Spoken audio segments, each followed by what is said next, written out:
As you can see from last night's draft, well, I got a few right, except for the top two. Obviously, the bloodline wasn't together, but that's half maybe. I don't know. Same thing with Big E. Yeah. Also like to give a shout out to DraftKings. If you have not played their free pool, I wouldn't say they screwed me, but I don't know who screwed who first. Well, first of all, if you have played the pool, or if you haven't, I'll give you a heads up. One of the questions was, will Roman Reigns be drafted first? Well, he was drafted first. However, I said no because normally Raw usually gets to pick first. Smackdown, I guess, pulled a fast one where, yeah, you know that story. Second off, it said, will Brock Lesnar go to SmackDown or Raw? I said SmackDown. However, he's a free agent, so I don't know how that works in the pool. So yeah, I'd like to point out there was only 4 rounds, with each side taking 2. Normally in the past, Raw takes 3, and while SmackDown usually gets 2. However, going back and counting all the things, it turns out they actually kept it 3-2. They just made up for it and talking smack this morning. But I was kind of right. I like the Apollo Crews going to Raw. RK Bro stays Raw. I think that's self-explanatory. Very surprised they split up Mason T-Bar. Drew Gulak going to SmackDown. I know I have him here in the 24/7. I just crossed him out and put Drake Maverick. Might as well. Very surprised that Alpha Academy went to Raw. I thought they were going to face off the Usos. Yeah. Very not surprising that this doesn't take place until after Crown Jewel. Very understandable. It makes sense considering, storylines that keep going. Yeah. Alright, after the first night, we're going on to the second night. This time around, I just put my choices straight up, and I'll just go down the whole entire list for what I think is going to go on for my predictions for the second night. Alright, with the first one, Raw, I think this time Raw is going to select first, considering it's on Raw this time. So, I'm going to go The Hurt Business and AJ Omos. Now, if you live in the Twin Cities area, you've probably seen the commercial for a 6-man tag match that's going to feature Big E with RK Bro versus Bobby and AJ Omos. This tag match happens December 13th in St. Paul. Probably leaving it up to TLC. So they kind of put Bobby in at Raw. Now, same thing could be said for Drew going to SmackDown, because I've seen on Twitter, if anybody else seen it, Drew is challenging Reigns for the Universal title after Crown Jewel. Probably on I think they said it was a SmackDown episode. So that's the reason why I didn't put Drew on my first time, because I knew he was going to go to SmackDown, and sure enough, he went to SmackDown. SmackDown chooses Nakamura with Rick and Shotzi and Knox. I think they're still going to be on SmackDown. I don't see a cross ever. I'm going on that. Alright, now with the second round, Damian Priest and the Street Profits.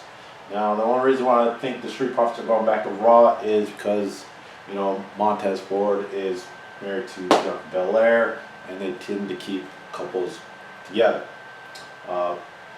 Not saying, well, Montez Ford might go to Raw because they might break up the Street Profits. Happened before with the New Day. At least, you know, 1 out of the 3 New Day, whatever.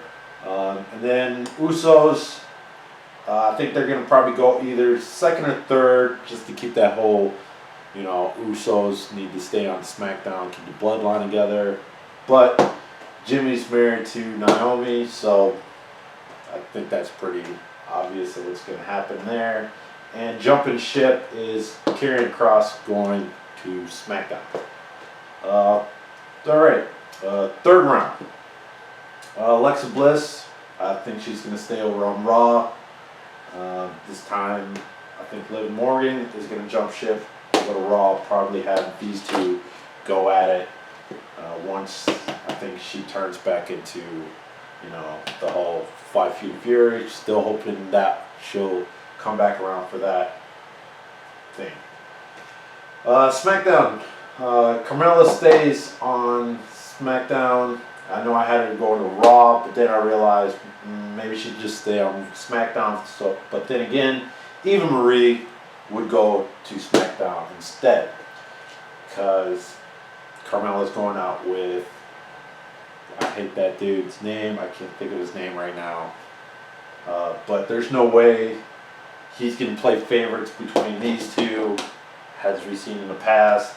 So instead of having that go on Raw, we're going to have that going on SmackDown. So fourth round, I have Finn Balor still going to Raw. Sheamus stays on Raw. There's really no point in having Sheamus and Jeff Hardy. I said that before.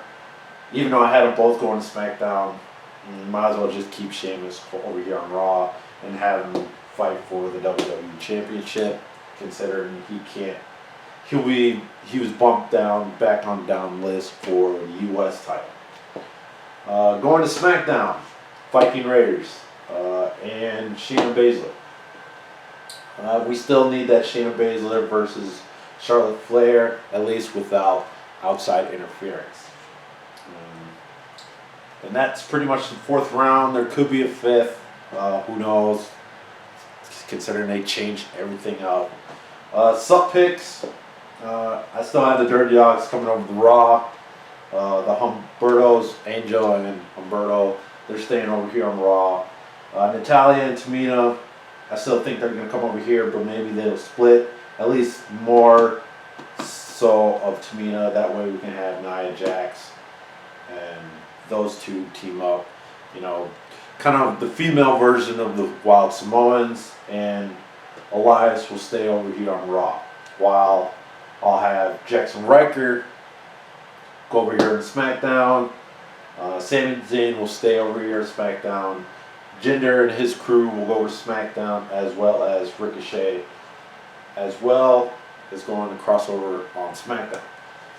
Now, free agency, as we see, we had Brock Lesnar last night go there. Asuka's injured, so she's up in the air. Same thing with Bayley, she's also up in the air. Depending on how fat Asuka return is probably a lot sooner than Bayley's. But you never know with the 22 Royal Rumble. I think Bayley would probably win, and then, you know, challenge whoever has the SmackDown Women's Champion, you know, main event, that type. KO as a free agent. The only reason I have him over here because his contract's almost up, and we don't know if he's re-signing or not, or going to AEW or Impact or any other place. The Miz, well, he's dancing with the stars right now. He may follow suit with Johnny, or he may just go over SmackDown. Who knows? They might, you know, make amends and then, you know, keep on Raw. Lucha House Party. I really don't know what they're going to do with them. They kind of had a good start, only because there's not many people tag team division during the whole Thunderdome era. So, I don't know. Biggest question is Becky Lynch, Seth, and Sasha Banks. Now, as I said earlier, Yeah, like I said earlier, they tend to keep couples together. So this right here, Becky and Seth, who knows what they're going to do with them. They could go to Raw. They could just stay on SmackDown. They go to Raw. You know, that's just Seth falling Edge. Even though that storyline's going to basically stop during, you know, before Crown Jewel or at Crown Jewel, either or. So yeah, that's for that. And then Sasha Banks, who knows who's going to win that triple threat match. Yeah, I mean, she could stay on SmackDown, you know.